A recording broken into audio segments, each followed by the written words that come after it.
can see you there. Something big is going on here. From hunting ghosts to Bigfoot. Paranormal, UFOs, true crime, and more. We won't just be spouting articles. I was researching for your entertainment. The beginning of a new world. The best guac you'll ever fucking eat. True story. It's basically like one day you walk outside and you see that the ants are playing with matches. This is the Black Cat Report. See you on the other side. Hello, everyone, and welcome to episode 15 of the Black Cat Report, the Andreasson Affair, Part 2. This week, we're joined with our beautiful hosts, Joey. Ayo. And Betsabe. Hola. Selena, unfortunately, sounds a little bit too much like Quazgaa this week. She's a little under the weather, so she will be sitting this one out. Now, when we last left off, Betty had just been teleported to another planet after, well, let's just say, experiencing a mixed series of emotions. That whole orgasm chair and the needles. And she's been through a lot. But she's in a new land, and this is a new opportunity. Well, so she's in a new land, new opportunity. Now she's being taken on something that's almost like a tour of this new area that she found herself in. She's passing by buildings with weird space lemur monkeys that had no heads and little tendrils coming out with eyes at the end, scaring the hell out of her. And so the journey continues. Still, with the aliens floating in like a follow the leader type of line, they are hovering a few inches above the ground. The atmosphere, saturated with shades of red like infrared light is emitting from everything, would soon change. As they proceeded along the track, they approached a strange circular membrane, and like each time before, passed through it with no resistance.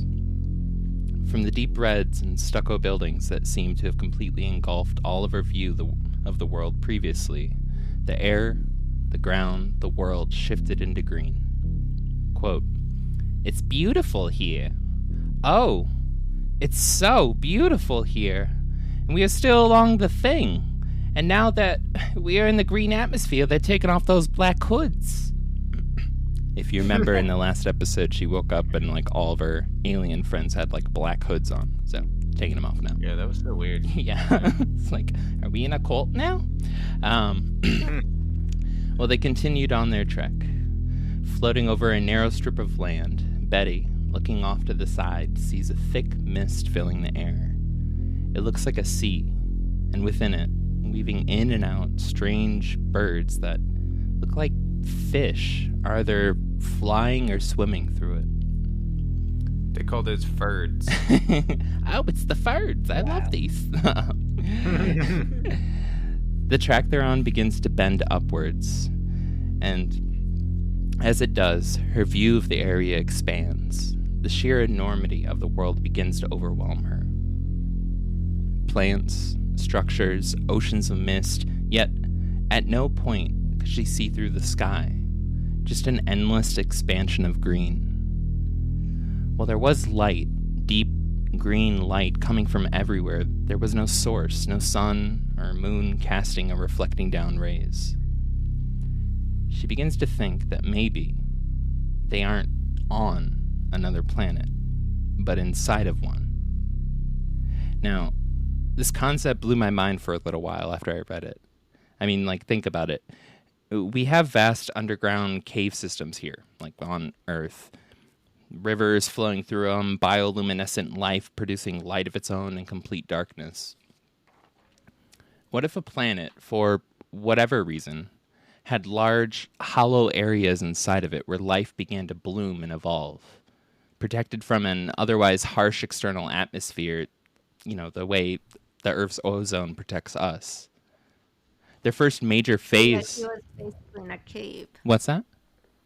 So that is what she's saying, like she was inside like a cave?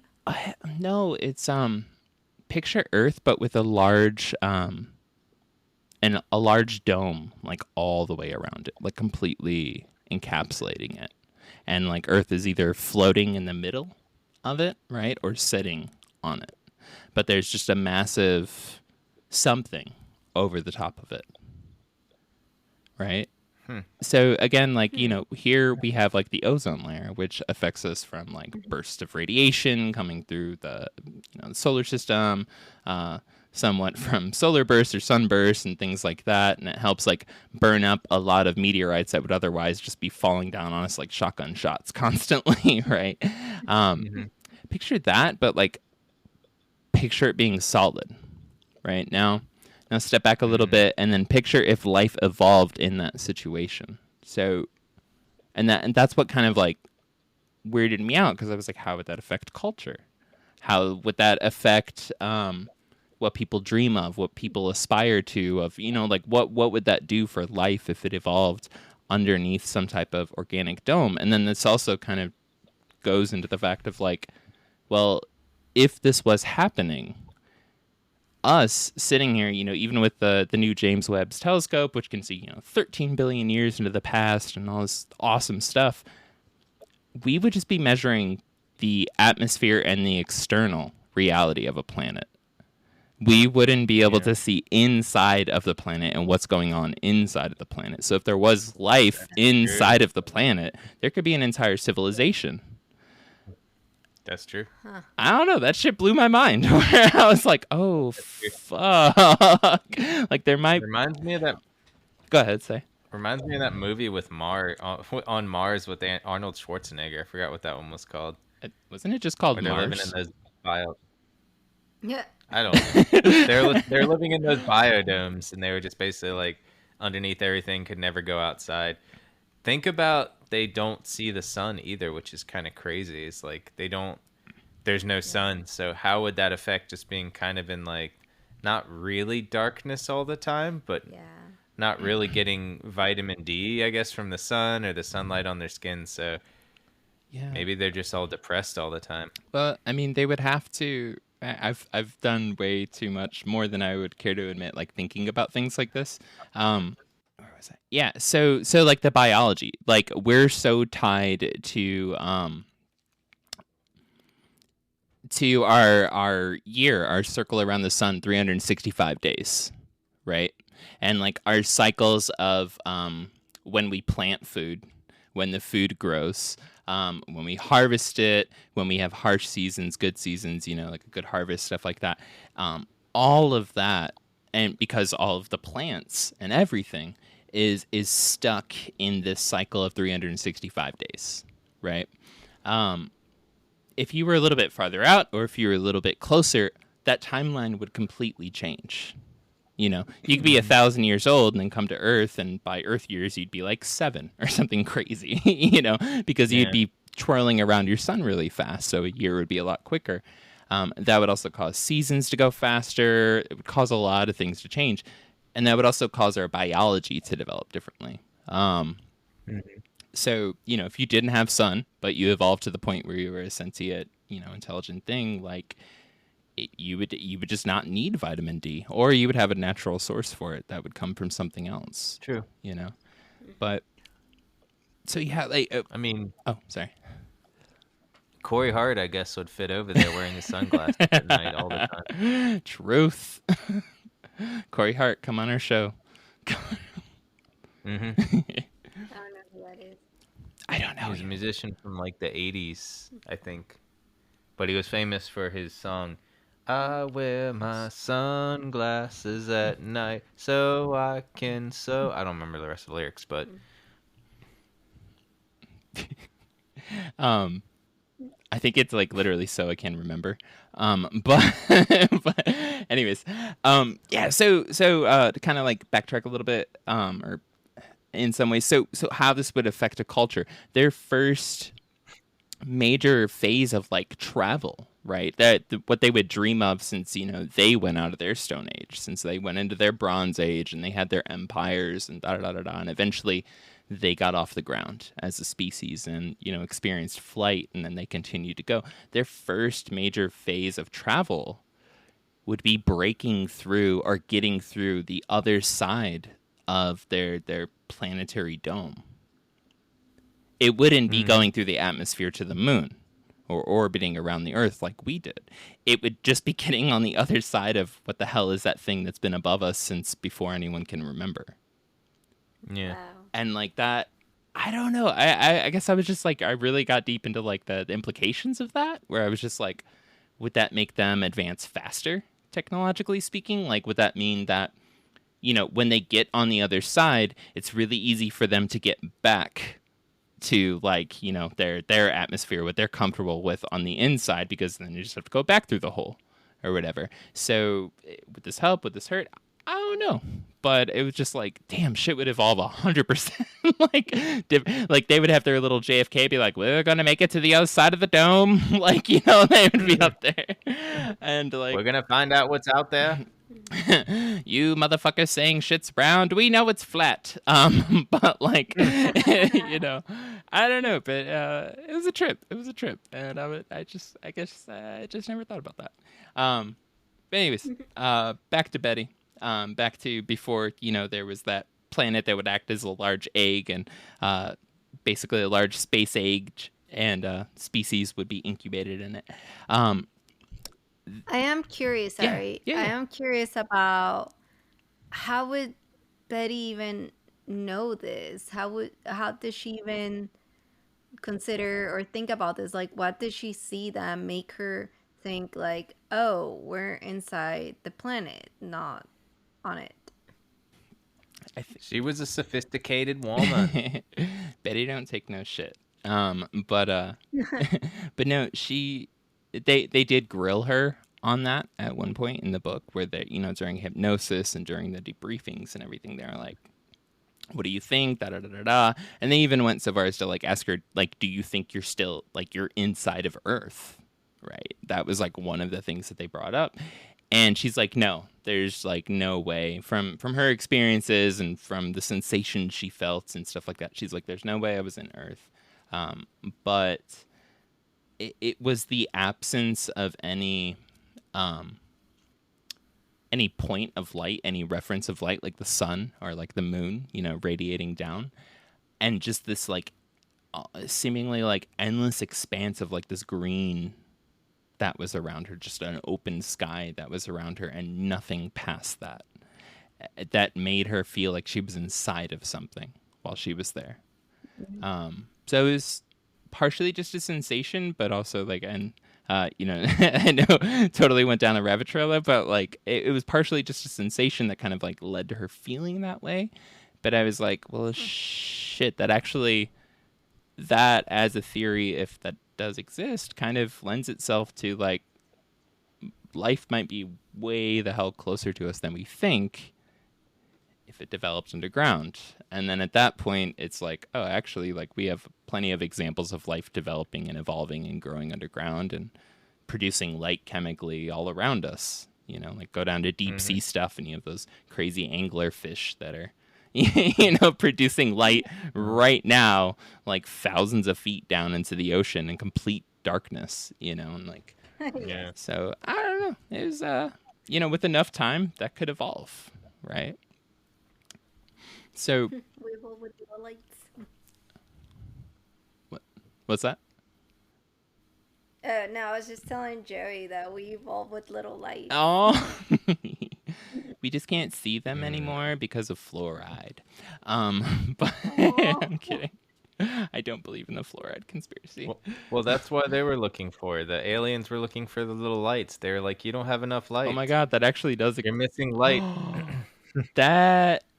Thank you, Joey. That actually does explain their obsession and like their cultural phrasing around like not having light and everything relating to light and everything relating to fire. Oh shit! Damn. Okay, that my theory's starting to pick up steam here. Like this tracks real hard. I'm a little too excited. I'm gonna write an essay about this and publish this where nobody can find it. So anyways, Betty's moving along, right? And they continue moving upwards on this, basically like this invisible escalator where they're just kind of hovering a few inches above it, right? And they're still in their weird little conga line. It's still so weird that they're friggin' on an escalator and they're hovering. Yeah. I'm just like, man, I still don't. Keep going. Sorry, I don't They know. got into it at one point and like get like 4 or 5 UFO nerds into a room and have them start asking somebody questions about alien technology, and you will get 25 pages of a book that are better than Ambien. Okay, like I fell asleep so many times trying to read that shit, and when I did manage to stay awake, I was hallucinating. So,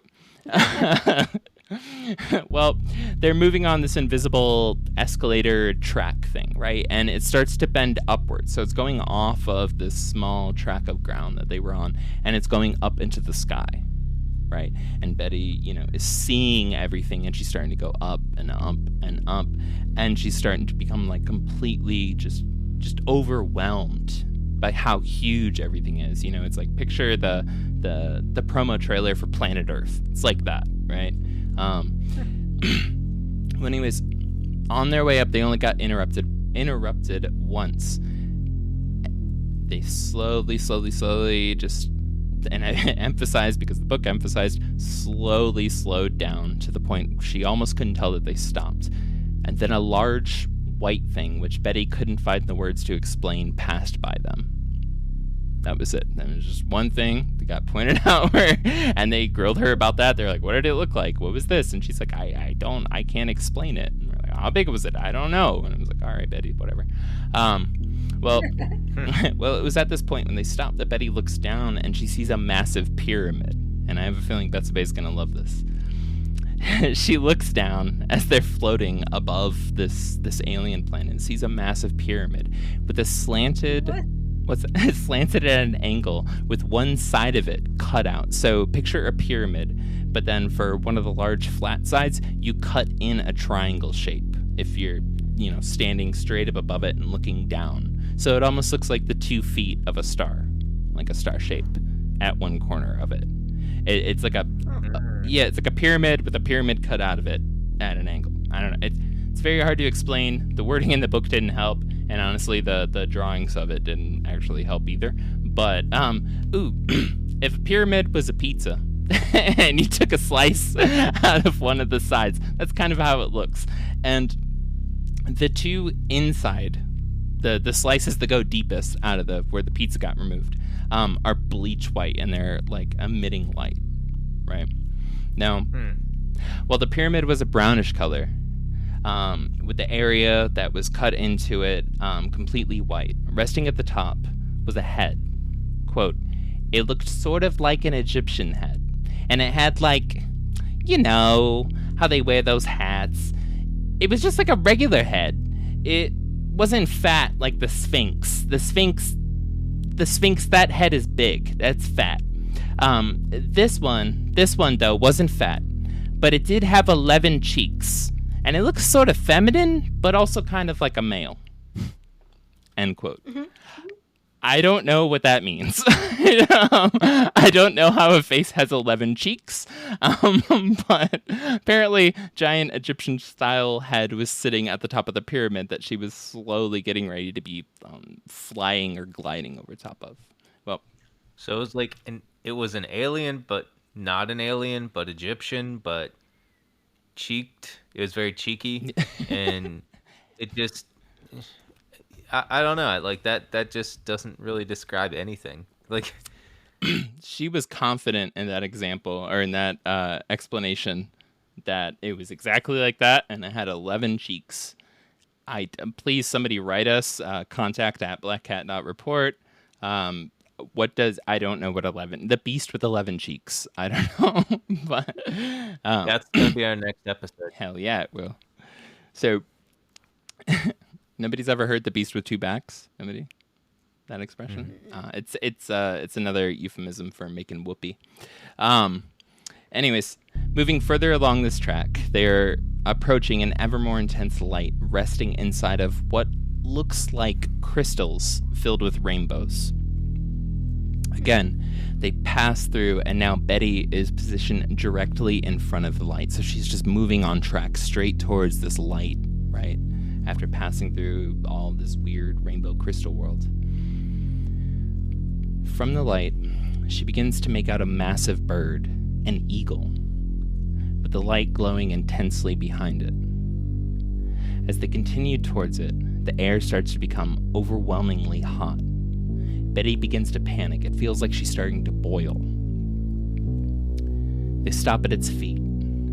The eagle, so large that its body is blocking the light shining from behind it.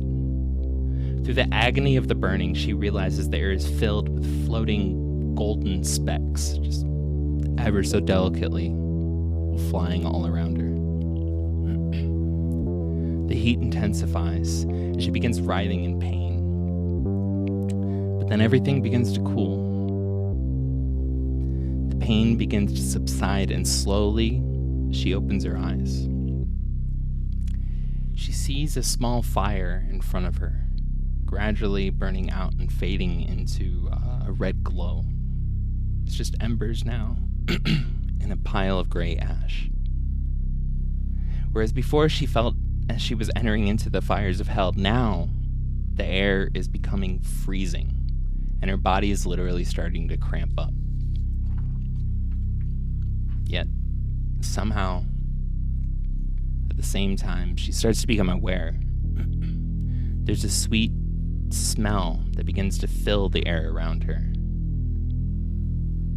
Looking down into the small pile of gray ash, just near the ember, she notices something. Something's there. Her eyes begin to focus, and she sees that it's a fat, gray worm resting in the middle. An explosion of voices, all saying the same thing like a choir all around her. You have seen, and you have heard. Do you understand? No, I don't understand. What is this all about? Why am I even here? I have chosen you. For what have you chosen me? I have chosen you to show the world. Are you God? Are you the Lord God? I shall show you as time goes by. Are you my Lord Jesus? I would recognize my Lord Jesus. I love you. God is love, and I love you. So is that a yes?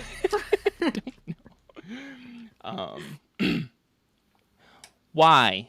Why was I brought here? Because I have chosen you. Why won't you tell me why and what for? The time is not yet.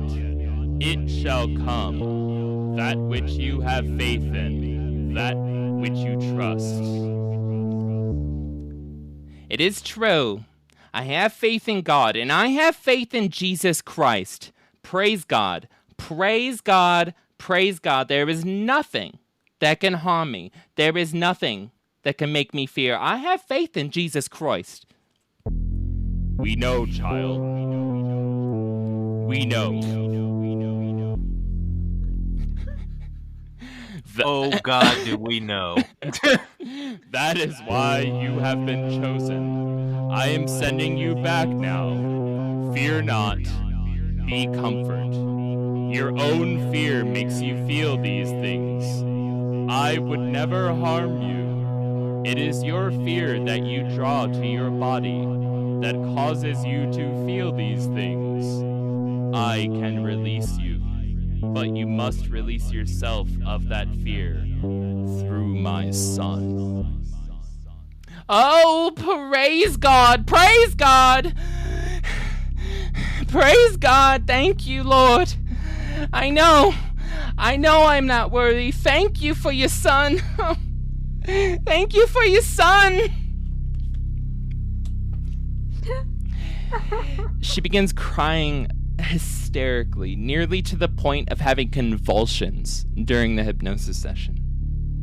And while in the office, the same as countless times before, researchers, the hypnotist, and other people sat on and they watched.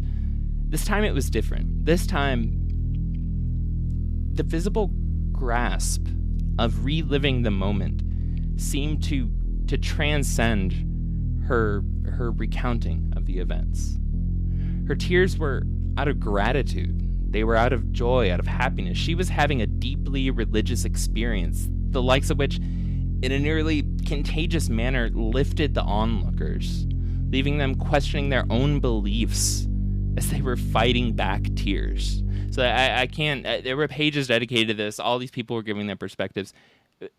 When Betty went through this moment in hypnosis, if she's lying, her act, if she's telling the truth, her rendition, whatever, all these people who have been watching this, following this narrative, taking notes, the first people hearing this stuff, Betty's, it's the first time she's hearing this stuff, right? That she's remembering it.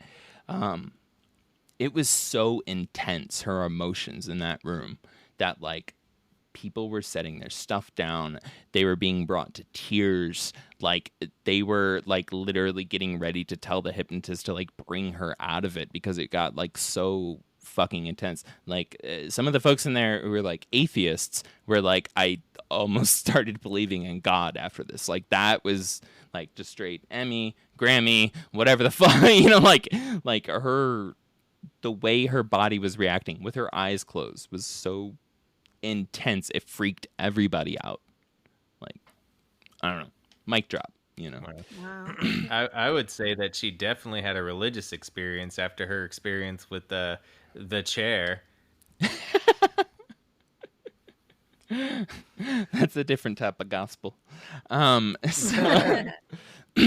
I'm so confused because this voice thingy didn't even answer her questions. I mean, in all fairness, I feel like most of the things she's talked to during all of this haven't answered her questions.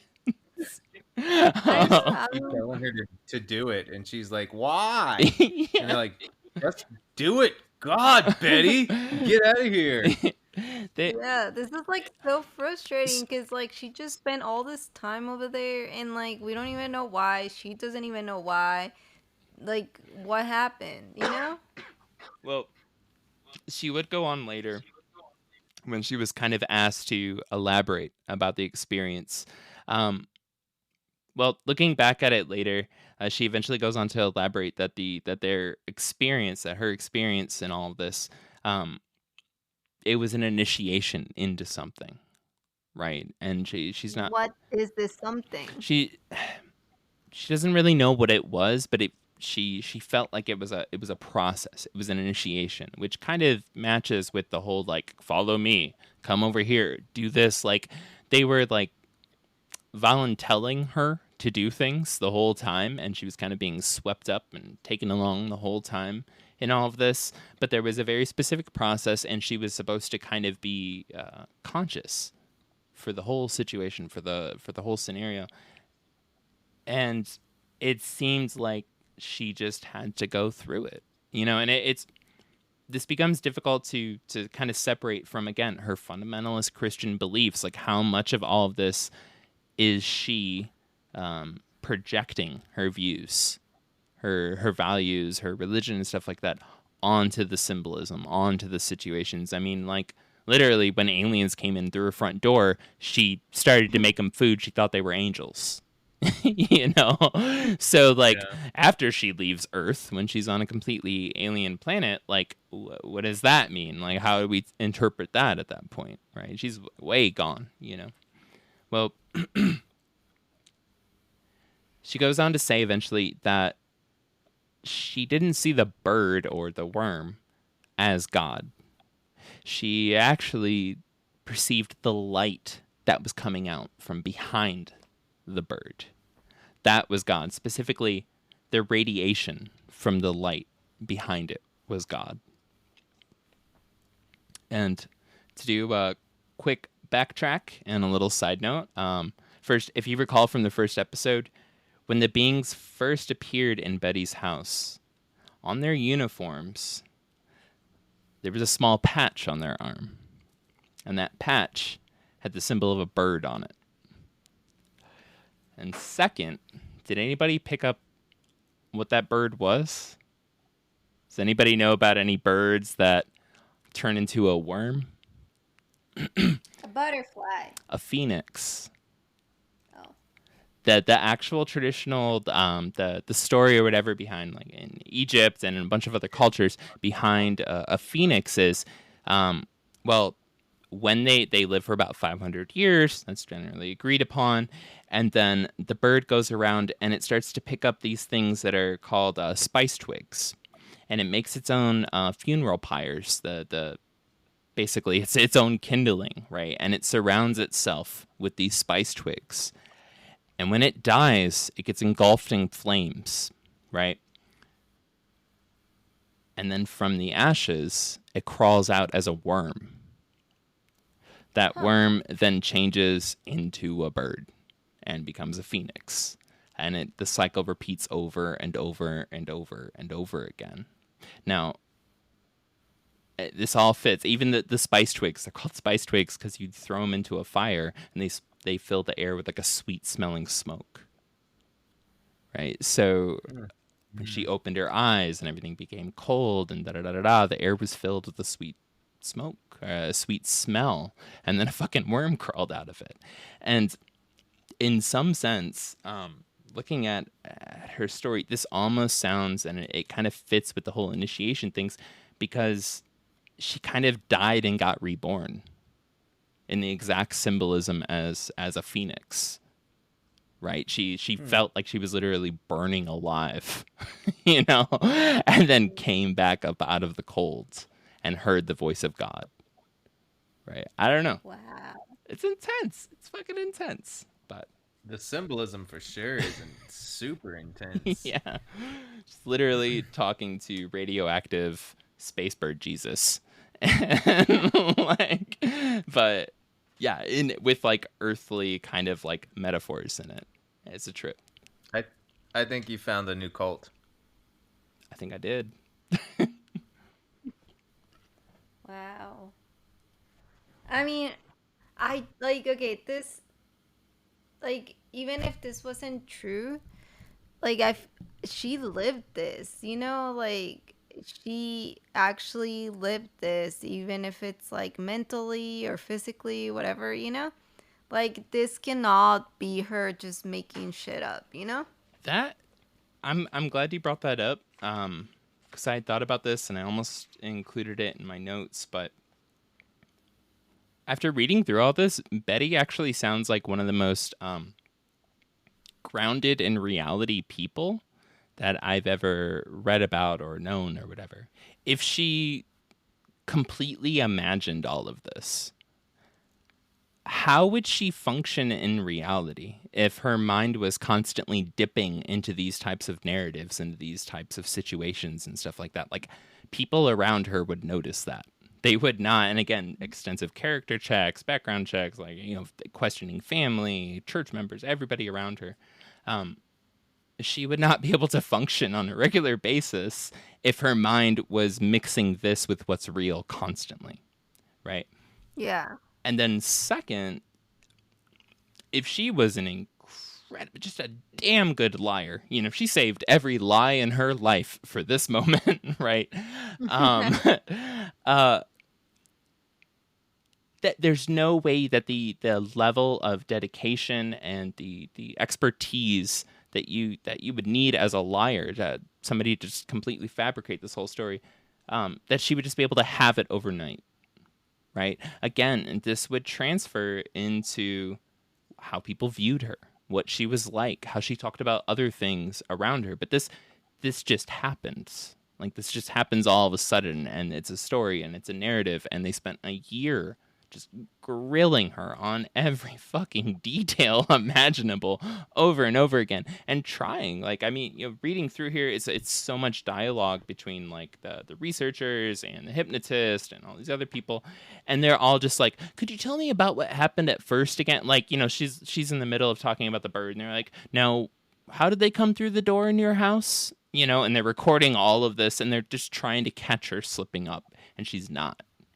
So if she was a complete sociopath, you know, again, I think that there would be proof in her life of sociopathic tendencies. People would be like, yeah, she fibs sometimes if she's a good person or something.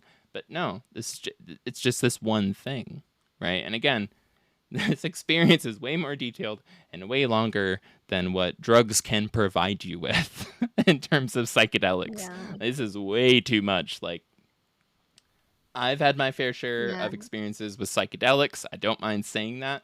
I love them. Not really for me anymore at this point in my life, but done a ton back in the day. Wish I could have had a narrative like this coming out.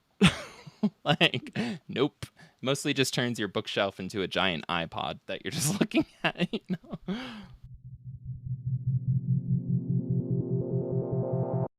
Thank you for listening to the Black Cat Report and our second part of the Andreasson affair. I wonder what hijinks Betty will get into this episode. You can follow our hijinks on our Instagram at black_cat_report. Also, don't forget to like, review, and subscribe on wherever you get your podcasts. Now let's get back to Betty. After speaking with the bird or God or whatever it was, the aliens and Betty made their way back down the track, back to the same room with the same chairs. But this time, Betty would be placed in a different chair. This time, when the process started, after getting situated, she began to feel held down. Her hands, legs, and feet became extremely heavy. One of the beings approached her, reached over to the edge of the chair, and pressed a button. Betty was electrocuted. During hypnosis, it would be noted her body began flailing around on the chair while she was crying in agony. Luckily, though, this didn't last long. But God said that he would never hurt her. But she had to work on herself first, and then she couldn't get hurt. But luckily, this didn't last long. She found herself floating, being moved over to a different chair, and once seated, a form-fitting, clear shell dropped down over the chair, and, the same as the first time, tubes came in and went down her throat and in her nose. A weird, transparent gray liquid began to fill the inside, and Betty was finding herself in a whirlpool of pleasure. That's right, she had been moved from the electric chair to the pleasure chair. Gotta know pain to have pleasure. And this time, right after, a tablespoon of syrup slipped through the tube and into her mouth. What? Okay. Oh, they gave me some more of that. Syrup.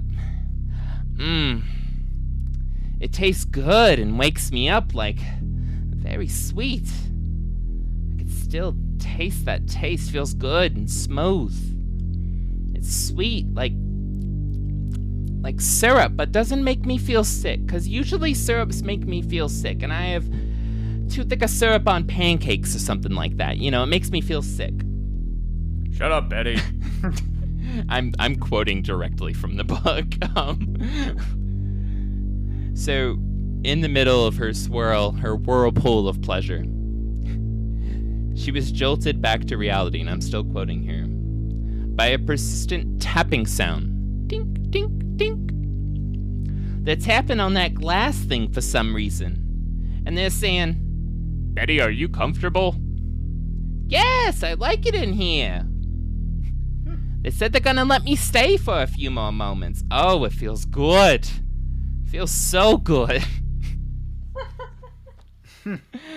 So this moment stands out a little bit. When the being asked if she's comfortable, right? So it's one of the few times that they showed an emotional concern for her out of all of this, out of this whole experience. They've actually started to kind of like learn about Betty and realize that like, wow, she really likes that chair. You know, like they realized that, and they go over there and they kind of like wake her up, right? And they're like, hey, you good in there? Like, and she, oh, I'm great. And he's like, oh, okay, we'll let you stay for a little bit longer. Oh, yes. You know, like, but this is kind of, you know, there's only been a couple instances where they actually like, you know, ask her how she feels. Respond to her questions, right? Like, most Yeah, I feel like, I mean, honestly, they haven't done that. Like, they're just been like, hey, go there, do this, you know, like they haven't really talked to her or anything. It's just been like, It's just been like the same questions over and over and over again, regardless of what she's asking them or responding with. She's like, will you follow us? She's like, where am I going? Will you follow? Like, they just keep doing that over and over. This is like kind of the first time that they actually were like, oh, you know, she has feelings, you know? Well, after the pleasure chair drained, Betty, who was in an absolute state of bliss, found herself again being lifted, floating in the air, and then again sat in another chair. This time, when the enclosure dropped around her, a device came down, and a strange pink, red, and orange light started swirling around her. She felt warm, comfortable even. This disco chair experience kept going for quite some time before finally the enclosure lifted. She was swept up and put in line again, moving through what she assumes to be the same ship as when she first left from her backyard. They floated down a long tube and arrived in a room. A door appears. It flashes open, and it's Quazgaa standing there. Standing there in a beautiful silver suit. He approaches her and places his hands on her shoulders. One of his eyes glowed white. It was tiny. And the other one was the typical, normal, large, black alien eyeball. Regardless, he starts speaking in her mind. He says he's going to start giving me formulas. And he says, until man finds those and understands those, he will not give any others. He says, my race won't believe me until much time has passed our time. They love the human race. They have come to help the human race, and unless man will accept, he will not be saved. He will not live. All things have been planned. Love is the greatest of all. I do not want to hurt anybody, but because of great love, they said, because of great love, they cannot let man continue in the footsteps that he is going. It is better to lose some than to lose all. They have technology that man could use. It is through the spirit, but man will not search out that portion. He goes on. Man must understand many of the natural things on earth. If man will just study nature itself, he will find many of the answers that he seeks. Within fire are many answers. Within ashes. Within the height of the high and the lowest of the low, there are many answers. Man will find them through spirit. Man is not made of just flesh and blood. It would be easy to hand them to us, but that would show that we are not worthy to receive those. The knowledge is sought out through the Spirit, and those that are worthy are given. Those that are pure of heart, that seek the earnestness, will be given. Energy is round about man, and he doesn't know of it. It is the simplest form of energy. It is within the atmosphere. This atmosphere. It has all been provided for him. Many riddles will be given. Those that are wise will understand. Those that seek will find. They must remain hidden in this way because of the corruption that is upon earth. If they are revealed outright, man would use it. He keeps telling me of different things, of what is going to take place, of what is going to happen. They're going to come to earth. Man is going to fear because of it. Many are going to be astonished, yet many are not going. They're going to be afraid because they have to overcome fear. So when are they coming? No one knows. So is she like talking about the second coming of Jesus? I have literally no clue how this is mixing with her beliefs at this point. But I did wonder that too.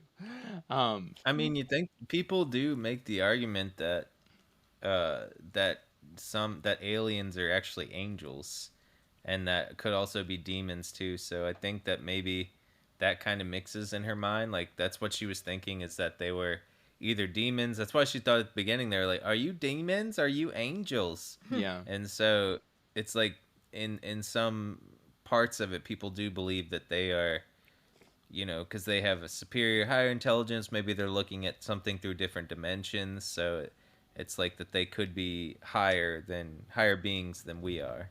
Yeah. Yeah. I mean, I'm just like, why can't they just like speak forward? Like they're talking all weird and like just like tell me how it is. Like it's like they're walking around the whole thing and it's just like, okay, can you just like tell me directly exactly what you're saying? Like when are you coming? What time? What should I wear? Like all the details. That does kind of almost match with what Joey just said.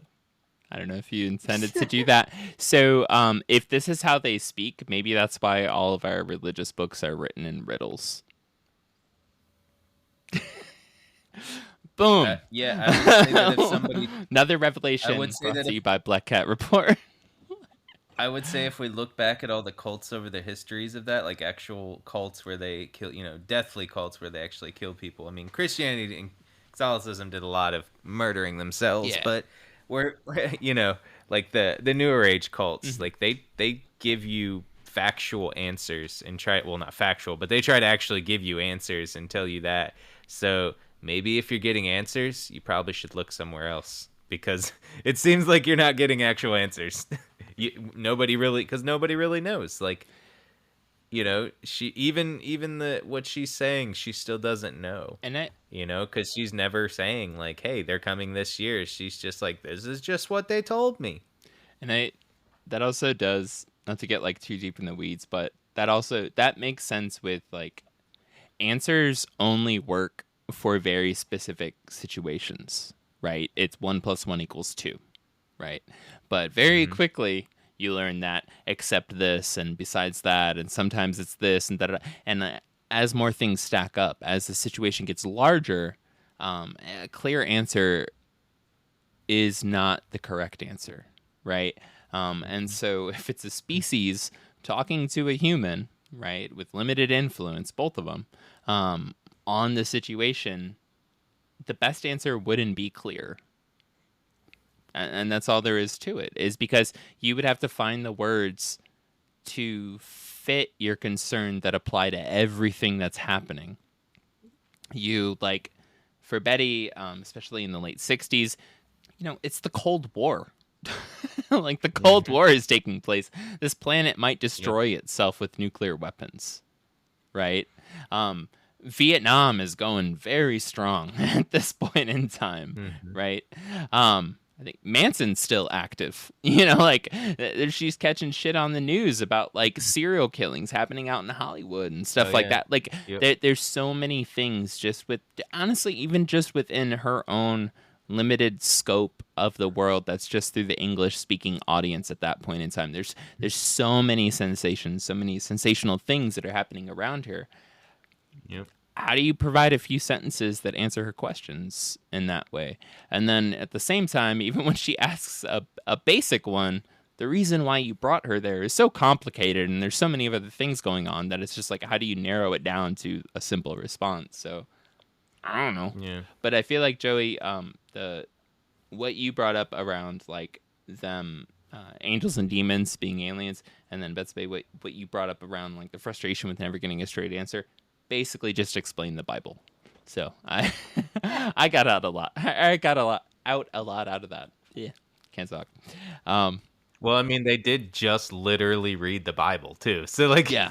That's the funny part. Is they just were just like, well, I guess this is, and it could have been to where like I don't know if I'm going ahead here, but what they're explaining is to explain to her in their own ideas of how they thought the human race learned, because if that's the only book that they've actually read from the human race, they're going to be like, well, this is how they answer questions, is they don't answer questions, and this is how they can understand of someone that's trying to help them as God, or as, you know, and necessarily in their language, or their, like, you talk about how their culture could be changed in a different of being surrounded by like a ball around their planet, basically living in the planet, that their idea of how we lived is completely different from how they live. So the only reference that they have from this, our culture and our society and the people, is that we have the Bible, and the Bible is literally full of just short stories, or just stories about all these people. And like, I mean, if they read it in 5 seconds, there's contradictions, there's lots of questions, there's lots of things, and that God, in the general sense, if they read the New Testament, if that's the one she gave them, which I think she did, Probably King is James. that God is there to, is there to help, and that Jesus is like, Jesus and God are there to help and not to murder. You know, like to like, so they're thinking, the thinking of God is that they are God because they're coming in to help, instead of them being, in quotations, actual God, is the way to think about it, you know, that she's perceiving them to be. Yeah, and that, again, dude, you tied that back perfectly to my whole theory around, like, basically them being advanced mole people, right? So like living in this biosphere kind of thing with this hard crust on the outside. You brought up, like, when they asked, and she gave them the Bible, and they were like, we want knowledge tried by fire. How would their language and their culture be influenced if they grew up in basically a dark world? Yep. Fire, where earlier in the human species, it's, you know, often assumed everybody pretty much worshiped the sun because the sun brought light. So if you were brought up into a world where there was darkness, you would worship fire. Yeah. It also tracks. God damn it. Quazgaa, come get me. I don't got anything to do till 10:30 on Monday. Just let's go on a trip, baby. We need to know more, Quazgaa. Where are you, my man?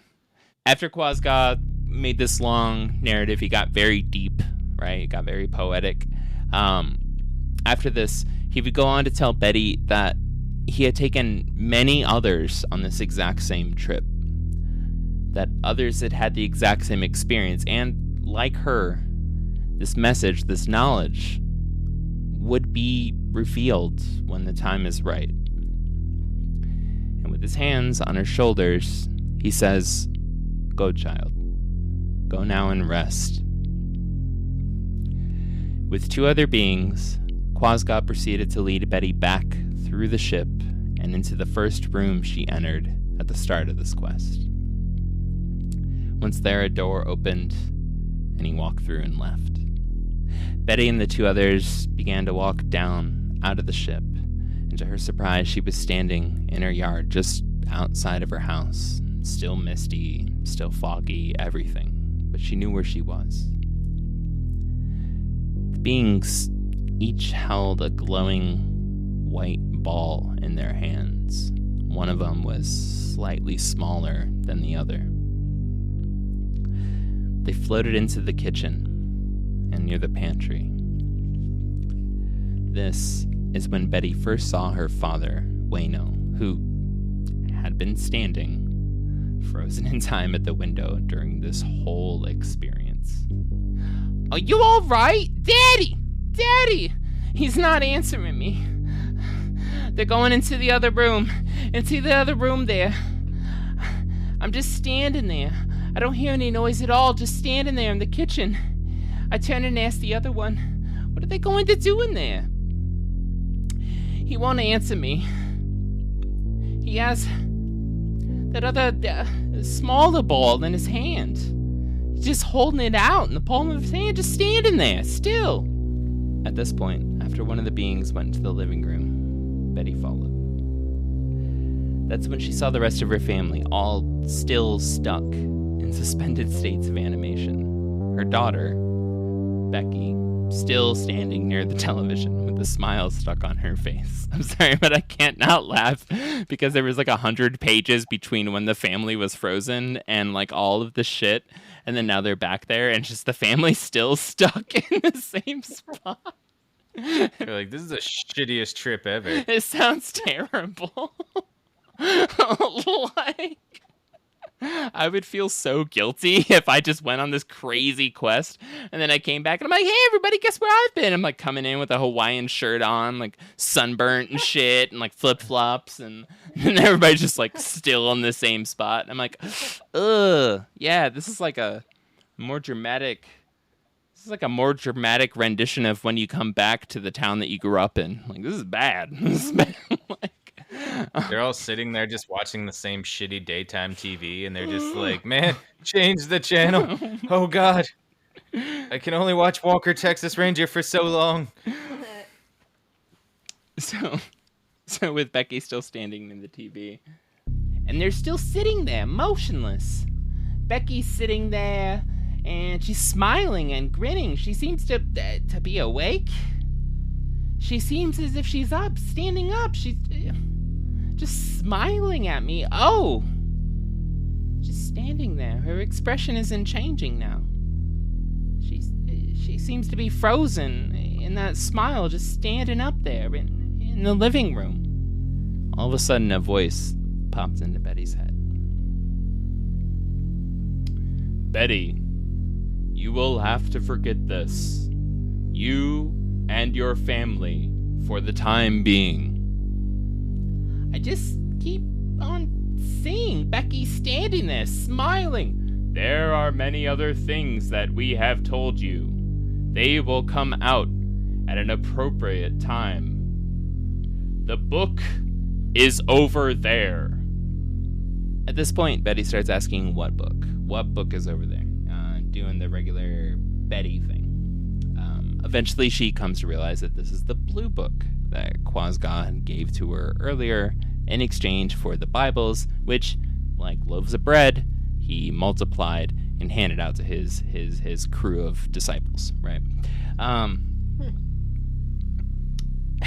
Betty begins following one of the beings around the living room, and as he's just like walking around with this little glass ball, this little glowing white ball in his hand, and she just starts like pestering like him just nonstop. What book? Where's the book? Can I see the book? What is the book? And she's driving him like absolutely insane. He's not responding to her, and at some point it shifts to like, I don't even know your name. What's your name? How are you doing? Betty is gonna Betty. That's all I can say at this point in this story. So yeah, Betty, never one for waiting, begins pestering the aliens. May I see the book? I'm still waiting. Well, where's the book at? You just told me about a book. I just heard somebody tell me about a book. He didn't answer. Eventually, he did respond, telling her, Read this, and take as much information as you can from it. What's in it? It's filled with formulas, riddles, writing, and poems. So, Betty had something to read while the aliens worked around the house, basically. He's just like, just here, take this TV guide, get out of here, get out of here. Y'all, I'm sorry for like kind of breaking down there out of script, but there's like pages of just like Betty like pestering them and them ignoring her, and then her talking about her feelings for being ignored. And while I try to like write it down at some point and just rewriting the same phrasing and same sentence over and over again, I'm like, can I just summarize this into like Betty's being Betty? I don't know what to do here. Like, yeah, they just straight up were like, hey, we're working. And then they're like, the book's over there. Just go read that. Yeah, like TV God. TV God's on the table. Just go pick out a movie for later. Mama and I are watching something, right? So, so anyways, soon after telling her this, the same entity proceeded to lead Betty up the stairs and takes her into a room. Now, kind of in the same way that when you're dreaming, say that you're dreaming that you're in your house. You're having a dream, you're kind of like, you're realizing where you're at, and it's kind of like you have an overwhelming sensation that you're you're in your house, but visually, once you start moving around, you realize, like, I'm not visually in my house, but I know I'm in my house. Everything's different, right? Rooms are in different places. Shit's changed. Shit's moved around, but you know exactly where you're at. You're confident in that. So Betty kind of goes through one of these experiences as she goes up the stairs. And the entity, or the being, like, takes her into a room. It's a strange purple room that doesn't exist in her house and is not her bedroom. All of a sudden, after Betty and the being go into the room, she starts to feel controlled again. Right? You must forget until the time appointed. And he's raising that ball, and he's turning it over on the back of his hand again. And I'm getting undressed and pulling the covers down, and I'm crawling into bed just like I'm a child, like a little child. I jump in and crawling in, and just like I remember seeing the little ones do. And I'm covering up and looking at him, and he still has that big ball of light, and he's bending over me, and he's waving his hands over my face.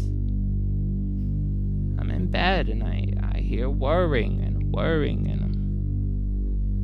starting up something like a big motor, or roaring like it's roaring noise. I don't know. And it's coming over from the right hand side, but Becky's little bedroom. And I'm not roaring anymore. It's just like I don't know. There's I feel very relaxed and rested, and I'm asleep. Betty fell into a deep sleep. When she awoke, she felt absolutely incredible. For a long time after that, had no memory of what had taken place.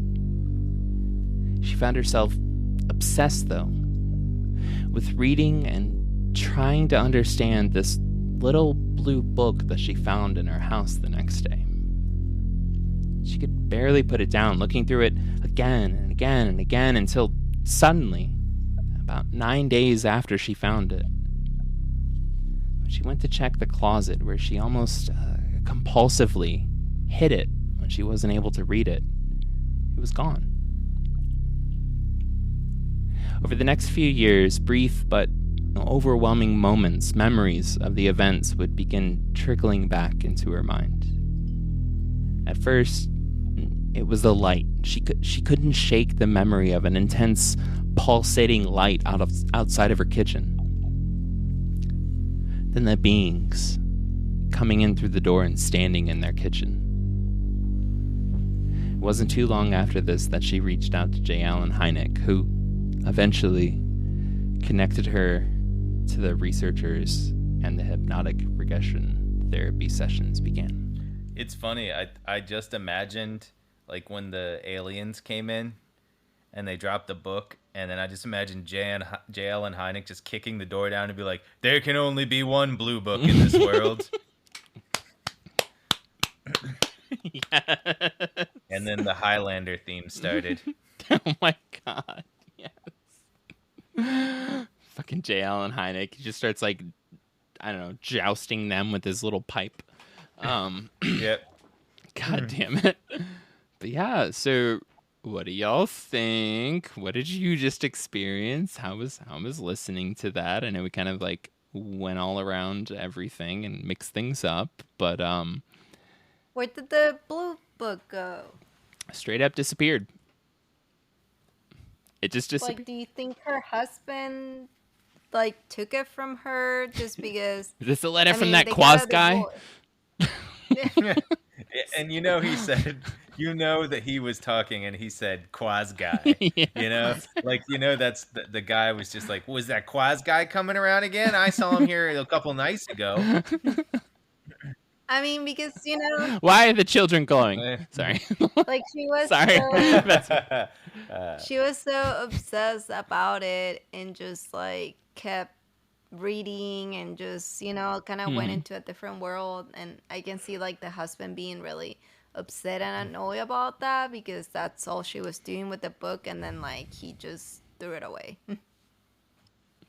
I mean, I'm pretty sure during the I'm fairly certain during the period of time that she had the book. After all this, her husband was probably still in the hospital. If y'all remember at the very beginning, like he was like literally he got in a super terrible car accident, right? And was in the hospital. They had finished up dinner. She was kind of handling a few things before she kind of went on her nightly ritual to go drive to the hospital and like hang out with him for a little while. I think I know what and then happened with the that's car what crash. You think it was Quazgaa was just driving like, the car that was caused just like, him? we got to get him out of the way so we can talk to my new girl Betty. Oh my new girl Betty. She can have 7. But, Wow. I don't know. I can't not think of Quazgaa as slightly nefarious during all of this, right? Like there's something about him just like appearing at certain moments and just being like, "Hey babe, don't worry about it. Hey babe, everything's cool." You know what I'm saying? Like, "Hey, I'll be fine. Are you here? You good? Yeah. All right, well, I'm gonna go. I'll see you later." I can just see the other 2 aliens.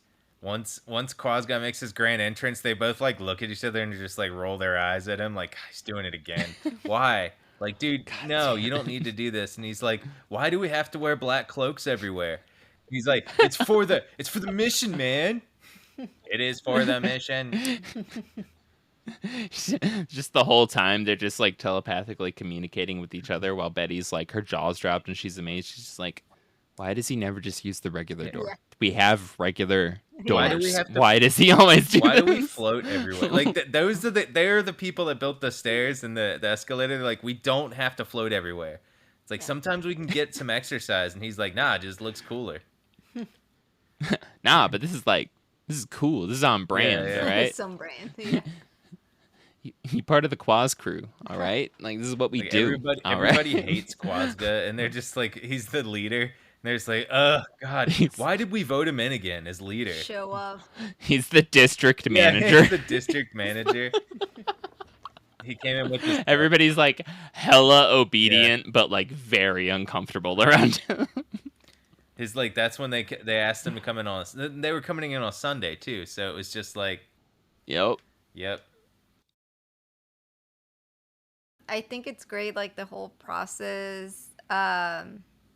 Like of them asking her questions and like hypnotizing her for it. yeah, like I think that's very helpful because I feel like our brain, whenever we go through something shocking or just like out of the ordinary, our brain doesn't really register it like the way it registers the whole thing. And it's funny because this isn't actually in the movie. What's the name of the movie? With the little guys in your head. Oh, Inside Out. Inside Out. So there's this movie, Inside Out, and it just shows kind of how it would look like if you go inside our brain with our memories and stuff. Mm-hmm.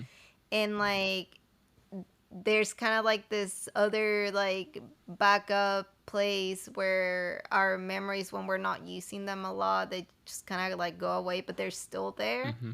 So I feel like when we go into, like, a shocking event or just something crazy, we do that because we don't know how to, like, our body doesn't kind of like connect to our brain in a way for us to explain things, Mm-hmm. So something like that's like insane. How do you even like begin to like talk about it? Kind of like when you have a crazy dream and then the next day they ask you, oh, what was your dream? And you're just like, it's in there, but you don't know how to like bring it back. Yeah. So I feel like what those people did helps bring it back in a way that it can actually be like you talking about it, Mm-hmm. So I don't know if that made sense at all. No, that It described. Is that what you were asking? It described the process. Just was good about the process of getting getting the stuff out of her head and onto paper or onto something that need to be told in her view. I think it's crazy because you have to look at it like, but she died, so wonder what if this was like, Wait, what do you mean she died? she's dead. She died March of this year. Oh, I thought you meant like I was trying to in No. the I was yeah. trying to No, think she during got- the story, even though I was the one that literally told you she died this year, and I was like, when did she die? She died in Sorry. March of this year. Yeah. So just think about like if they gave her this crazy, not quest, but in a way they gave her this kind of like, you know, she had an yellow exclamation point go above her head, and she had like a crazy quest, you know, a question mark now. Yeah. The Quazgaa has a question mark for her to figure out of like, did she ever really figure it out? Because we'll never know, I guess, what her actual quest was, or like what she was supposed to do. What is she That's doing? what I was or what asking. she Like, did, yeah, like they're. where's the follow up? You know, after doing all that research and questioning her for like all this months and stuff, and then there's like no follow up. Oh, so when I cover books like pretty closely, I try to leave sections of the book intentionally like blacked out for the audience, just in case somebody does want to read it, that it's not like you're like, wow, this is literally what they just told me. You know what I'm saying? Because it's good. Also, just a heads up, anytime I can, I do include a link to a website in our show notes that will show you really easily, really quickly, if the books that we're talking about are available at one of your local libraries. So you don't even have to go buy them, but you could just go click it and it'll be like, hey, is that this library down the street? You could just go rent it. So that's a thing, because libraries are cool. I do that. I always forget to tell people, but I do that. So you can buy it or you can rent it. You should probably rent it, because I think you can only buy it on Amazon, and fuck Bezos. What was the question? So the book gets trippier. this book is just, when you have that, when you're like almost asleep but you're still kind of awake, and you trip and you like jolt in bed. That's kind of how this book is, over and over and over again, as you go in like Inception into this book. It does go on to Betty actively during the hypnotic regression like sessions, transmitting and receiving messages. I literally have no idea how to read some of these messages. But she kind of becomes like a beacon, if that makes sense. Like the hypnotherapist starts asking her questions. They start asking things like, what did they tell you about the future? What did they say about this? Da, da, da, da. What are the winning lottery numbers? I made that up. But they start like asking her questions, and she just starts speaking in almost in tongues, but like not in tongues, not in like the Kentucky, Tennessee kind of in tongues. You know what I'm saying? But like and no offense to Kentucky and Tennessee, family from there grew up in that stuff, but yeah, you know what I mean if you know what I mean. And it gets kind of wild, and she's convinced, as she like went on in life, that she would receive messages, that there was like more. The story kept going, right? After this, it was just kind of this event, the Andreasson affair itself, kind of just like stands out in the sense of like what happens when somebody, Mulder's sister or whatever, is like pulled out of the bedroom and is floating up and like goes into a craft, right? Well, what happens after that? What do they experience, right? There's the brief moments of trauma, but honestly, we're human beings. We're really good at remembering trauma. Humans are perfectly well adapted to remembering trauma to the point that we pass it down to our children, right? through whatever weird means. But we are terrible at remembering good times. We're terrible at remembering when things are normal, when things are okay, when things are just kind of like, you know, 7.5 out of 10. We suck at remembering those things. We will ruin relationships with people that we're close to, that we love, that we've hung out with for so long because they pissed us off one night. We will forget years of memories for one event, you know, and so it tracks. Like, in my mind, that kind of tracks to that if you're going to manipulate our memories so that we wouldn't remember an event, the only thing that would be able to break through 99.9% of the time would be the most traumatic moments. It would be the moment where Betty has the needle go in her nose and she, you know, hears the membrane, like something pop, and she, you know, has the needle go in her stomach. But we hear that, like, it's super typical of abduction experiences, is that exact scene is so boilerplate, right? But then everything else, she remembers, like, what stands out, honestly, is that she remembers being bored. Like, that is such a who the fuck remembers being bored? You know, like it's, I mean, you can remember being bored at an event when somebody asks you about the event, sure. But like in terms of like a grand narrative of events, even on like a super fun night that you have planned with friends and you're doing this, I don't know, you got a fucking limo and you're in Vegas for somebody's like bachelorette party, whatever, you know, you still remember that time that you're like sitting waiting for them to finally get the limo and you were stuck at some hotel across town or something for like an hour and a half, you know, like those moments make reality, in my opinion. It's the in-between moments that like build up reality, not just that moment of trauma.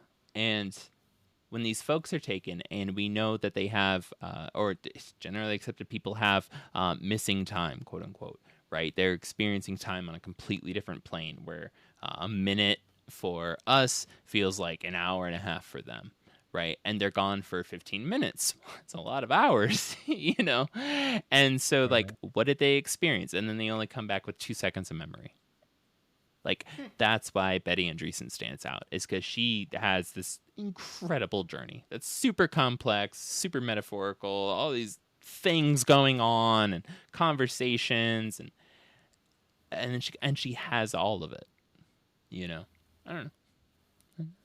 That's my summary. That's my dip into why people should read that book. Yeah, I want to read it for sure. It's good. Yeah. I mean, besides the Harlequin romance parts of it, it does sound amazing. Those are the best parts. Those are the best parts. Yeah, not the boring part when she's waiting in line. Oh yeah. So how long was she gone for? I mean, she came back the next day. Everything was going along in the family like normal. That was it. Like, just straight up, it was just like, it was a Tuesday. You know, it was like that kind of a thing where it's just like you just woke up and it was a Tuesday. And nobody noticed anything was off. She didn't. The book does go on to, like, there's a bunch of, like, they try to convince, like, Waino, her dad, Waino Aho, to, like, be interviewed about it. And he gets really pissed because he, you know, I think he's from Finland, if I remember correctly. Anyways, he misunderstands the request about hypnotic aggression and thinks that they're asking if they can bring aliens to the farm. And he's like, I don't want anything to do with those little people. No. he's like pissed about the idea of like aliens coming back. Thank you for listening to the Black Cat Report in our second part of the Andreasson affair. Betty sure did get crazy with Quazgaa. You can get crazy with us on our Instagram. Please send us any stories or show ideas you may have to contact@blackcat.report. We would love to hear from you. Also, remember to like, review, and subscribe wherever you get your podcasts. Now keep that radio dialed for next Sunday as we dive into more paranormal and extraterrestrial subjects. See you on the other side.